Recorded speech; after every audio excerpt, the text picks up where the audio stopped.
ஆத்ம நமஸ்தே. அனைவருக்கும் தமிழ் புத்தாண்டு வாழ்த்துக்கள். இந்த ஆண்டு ஆரம்பத்திலே குரு பெயர்ச்சி அடைந்து உச்சம் அடைகிறாரு. இந்த ராஜகிரகம் உச்சம் அடைய போகிறதுனால பாத்தீங்கன்னா உலக அளவுல பெரிய மாற்றங்கள் ஏற்படதான் போகுது. மக்கள் தனக்கு தேவையானதை ஒரு கிளர்ச்சி உண்டாக்கி ஒரு போராட்டத்தோட தனக்கு தேவையானதை அரசனிடம் கேட்டு பெற்றுக்கொள்ளக்கூடிய காலகட்டமா தான் இருக்கும். இது எப்படி இருக்கும்னா, மக்கள் துன்புறுத்தினாலும் சரி, மக்கள் துன்பப்பட்டாலும் சரி, அரசன் அந்த இடத்துல சரியான ஆட்சி கொடுக்கலைனாலும் சரி, அந்த இடத்துல அரசனுக்கான புரிதலை உண்டாக்கி அவருக்கு அந்த தண்டனையை ஏற்படுத்தி கொடுத்து, அதற்கப்புறம் மக்கள் தன்னுடைய தன்னெழுச்சியால அவங்க சுதந்திரமா வாழக்கூடிய காலகட்டமாக தான் இந்த பராபவ ஆண்டு இருக்கும். இந்த பராபவ ஆண்டு என்பது இந்த ஆண்டு ஏப்ரல் 14 முதல் அடுத்த ஆண்டு ஏப்ரல் 13 வரைக்கும் இருக்குங்க.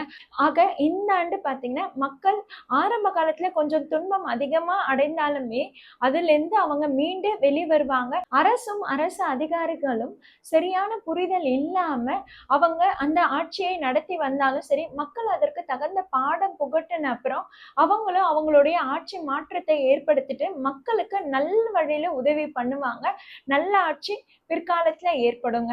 ஆக இந்த ஆண்டு பாத்தீங்கன்னா கிளர்ச்சிகள் அதிகமா ஏற்படும், போராட்டங்கள் அதிகமா ஏற்படும். அதே மாதிரி பாத்தீங்கன்னா ராஜகிரகமான குரு கடக ராசியில உச்சம் அடையும் போது அப்ப சந்திரனுடைய காரகத்துவமும் முக்கியம் பெறுது. ஆக நீர் மற்றும் திரவம் சார்ந்த துறைகள் எல்லாம் அதிகம் பேசும் பொருளாக உலக அளவுல பேசப்படுங்க. அதே மாதிரி பாத்தீங்கன்னா மக்களுக்குமே சரி, தான் செய்யக்கூடிய வேலையிலையும் தொழிலையும் பாத்தீங்கன்னா ஒரு பரிணாம வளர்ச்சியை பார்ப்பாங்க. அதாவது இத்தனை நாள் இருந்ததை விட இப்ப இன்னும் கொஞ்சம் அந்த பரிணாம வளர்ச்சி இன்னும் அதிகமா மேம்படும். நிறைய பேருக்கு வந்து வேலை தொழில்ல ஃபீல்டே மாறுற மாதிரியான சூழல்களும் ஏற்படுதுங்க. ஆக உலக அளவுல இந்த மாதிரி மாற்றங்கள் ஏற்பட்டாலும் தனிப்பட்ட முறையில நம்ம ராசிக்கு என்ன மாதிரியான மாற்றம் ஏற்பட போகுது, எந்த காலகட்டம் நமக்கு முன்னேற்றம் ஏற்பட போகுதுன்றதை நாம தொடர்ந்து பார்க்கலாம் வாங்க. கும்ப ராசியினருக்கு இந்த தமிழ் புத்தாண்டு எந்த மாதிரியான பலன்கள் கொடுக்க போகுதுன்னா, உங்களுடைய தனம் வருவாய் நல்லாவே பெருகும். இருந்தாலும் உங்களுக்கு சில கடன் தொல்லைகளும் உருவாகும். புதுசா எந்த கடனையும் உருவாக்கிக்காதீங்க. உங்களுக்கு இத்தனை நாள் ஜென்மத்துல இருந்த ராகு உங்களுக்கு பயத்தை ஏற்படுத்தி இருந்தாலும் அங்க குரு பார்வை இருந்ததுனால உங்களுக்கு ஒரு நல்ல கைட்லைன்ஸ் கிடைச்சிருக்கும். கொஞ்சம் தென்பா இருந்திருப்பீங்க. அங்கங்க ஒரு குழப்பம் இருந்தாலும் சரி, ஒரு சில நேரத்துல உங்களுக்கு பயத்தை ஏற்படுத்தி இருந்தாலும் சரி, குருவோட பார்வைன்றது உங்களுக்கு பக்க பலமா துணையா இருந்திருக்கும். இது இந்த ஆண்டு ஜூன் மாதம் 1ஆம் தேதி வரைக்கும். ஜூன் மாதம் 2ஆம் தேதியில இருந்து குரு பார்வைன்றது மாற்றம் அடையுது. குரு உங்களுக்கு 6ஆம் இடத்துல மறைவு ஸ்தானத்துல நுழைகிறாருன்னும் போது பாத்தீங்கன்னா ஃபர்ஸ்ட் உங்க ஹெல்த் கொஞ்சம் அடி வாங்குங்க. ஹெல்த் கேர் எடுத்துக்கோங்க. அதுவும் இல்லாம உங்களுக்கு 7ஆம் இடத்துல கேது இருக்கு, உங்களுடைய ஜென்மத்திலேயே ராகு இருக்கு, 2ஆம் இடத்துல சனி இருக்குது. அப்படின்னும் போது உங்களுக்கு நிறையவே ஹெல்த் இஷ்யூஸ் இருக்கும். ஃபர்ஸ்ட் நீங்க சாப்பிடக்கூடிய உணவுகள்ல கவனமா இருந்துக்கோங்க. டைஜஷன் ப்ராப்ளம் வரலாம், ஃபேட்டி லிவர், இந்த தொந்தரவுகள் இந்த பிரச்சனைகள்லாம் இருக்கலாம். ஏற்கனவே உங்களுக்கு டைஜஷன் ப்ராப்ளம் அதிகமா இருக்குதுன்னா அப்போ நீங்க டாக்டர் கிட்ட உடனே கலந்து ஆலோசிக்கிறது நல்லது. சின்னதா ஏதாவது பிரச்சனை இருந்தாலும் வலி ஏற்பட்டாலும் சரி, உடனே நீங்க டாக்டரை போய் கலந்து ஆலோசிக்கிறது நல்லது. அதே மாதிரி அவுட் சைட் ஃபுட்டை அவாய்ட் பண்ணிக்கோங்க. தேவையில்லாத எண்ணெய் பண்டங்களை அதிகமா வந்து எடுத்துக்காதீங்க. அவுட் சைட் ஃபுட்டை அவாய்ட் பண்ணிக்கிறதும், எண்ணெய் பலகாரம் மற்றும் காரமான உணவுகள், ஸ்பைசி ஃபுட்டு, இது எல்லாமே அவாய்ட் பண்ணிக்கிறது நல்லது. கிட்டத்தட்ட நீங்க வீட்டுல எளிமையா செய்யக்கூடிய உணவுகளை எடுத்துக்கிட்டாதான் உங்களுடைய உடல் ஆரோக்கியத்தை மேம்படுத்திக்க முடியும். அதே மாதிரி ஜென்மத்துல ராகு இருக்கிறதுனால உங்களுக்கு ஒரு பேராசையை உண்டு பண்ணுவாரு. அதனால இன்வெஸ்ட்மெண்ட் பர்பஸ்ல ரொம்பவே கவனமா இருந்துக்கோங்க. உங்களுக்கு 12ஆம் இடத்துல குருவோட மாற்றம் அடைந்த அப்புறம் பிரயாண செலவுகள்ன்றது ரொம்ப அதிகமா ஏற்படும். டிராவலிங் அதிகமா போறதுக்கான காலகட்டமா இருக்குது. உங்களுக்கு குடும்ப பிரச்சனைகள் தீருங்க. குருவோட மாற்றம் உங்களுக்கு எந்த இடத்துல பாசிட்டிவா இருக்குன்னா குடும்ப பிரச்சனைகள் தீரும். அதே மாதிரி பாத்தீங்கன்னா உங்களுக்கு தன வருவாய் பண வருவாய் பெருகும்.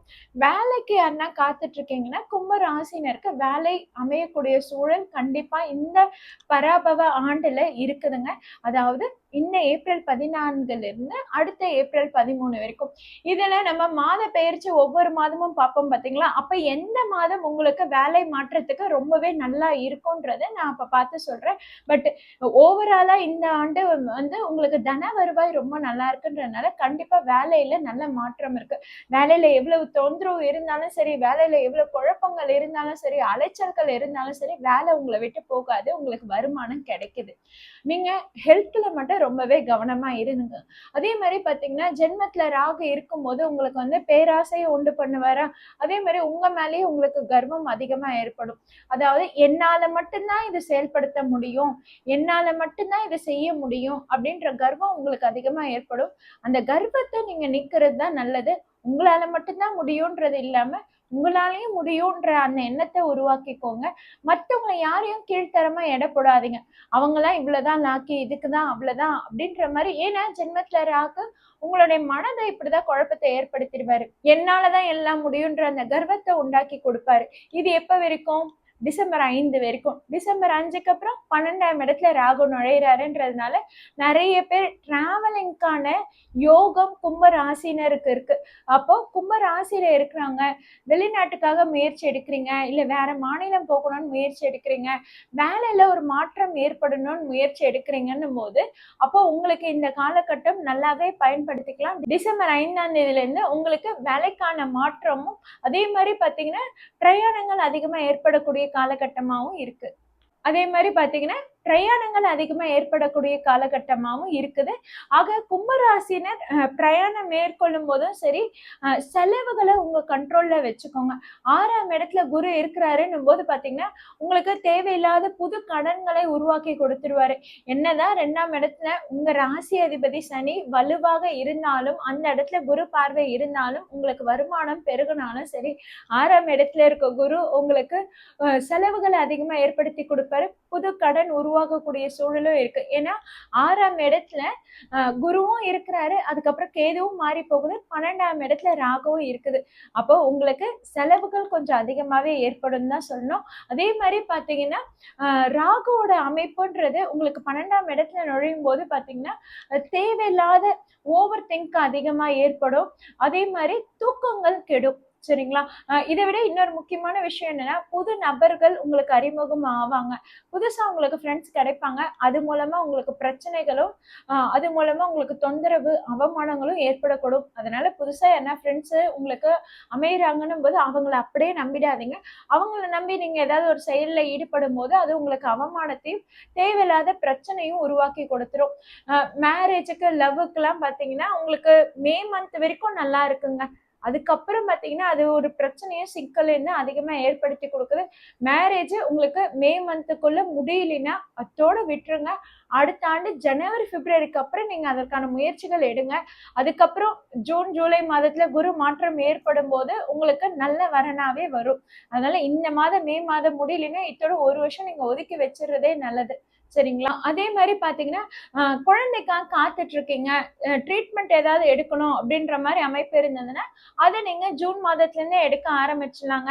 ஜூன் மாதத்துல இருந்தே ட்ரீட்மெண்ட் எடுத்தாலும் சரி, இல்ல அக்டோபருக்கு அப்புறம் ட்ரீட்மெண்ட் எடுத்தாலும் சரி, ட்ரீட்மெண்ட் எடுத்து குழந்தை பிறக்கும்ன்ற அமைப்புன்றது இந்த ஆண்டு ரொம்பவே நல்லா இருக்கு. நேச்சரா உங்களுக்கு குழந்தை உருவாகணும் அதுக்காக வெயிட் பண்றீங்கன்னா அது கொஞ்சம் டிலே ஆகதான் செய்யும். ட்ரீட்மெண்ட் மூலமானா அந்த ட்ரீட்மெண்டால ஹெல்த் ரெக்கவர் ஆகும்.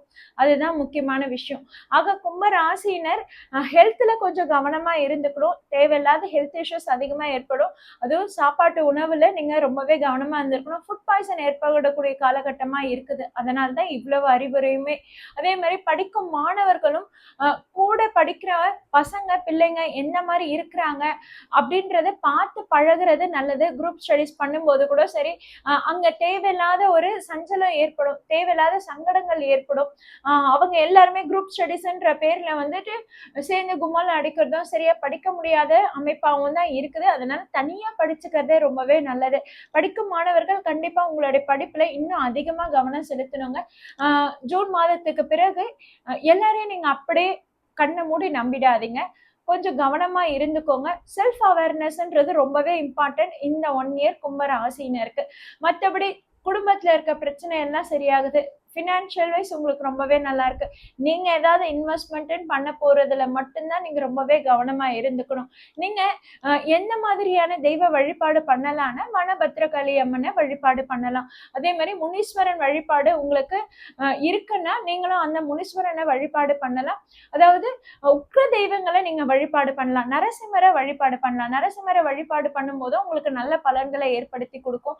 ஆஞ்சநேயர் வழிபாடுன்றது பொதுவா 7.5 சனி காலத்துல நம்ம பண்ணும்போது அந்த சனியோட தாக்கங்கள் குறையுது. ஆக உக்ர தெய்வங்களை வழிபாடு பண்ணலாம், ஆஞ்சநேயர் வழிபாடு பண்ணலாம். இதெல்லாம் உங்களுக்கு எங்கெல்லாம் மனக்குழப்பங்கள் இருக்கோ, எங்கெல்லாம் உங்களுக்கு சங்கடங்கள் இருக்கோ அத்தனையும் தீர்த்து வைக்குங்க. அதனால கும்பராசினர் புது முயற்சிகள் எடுக்க வேணாம். அதே மாதிரி புது நபர்கள் யாராவது உங்களுக்கு அறிமுகமானாலும் சரி, அவங்க கிட்ட ரொம்பவே பக்குவமாவும் ரொம்பவே அளவாவும் நீங்க பழகுறது உங்களுக்கு ரொம்பவே நல்லதுங்க.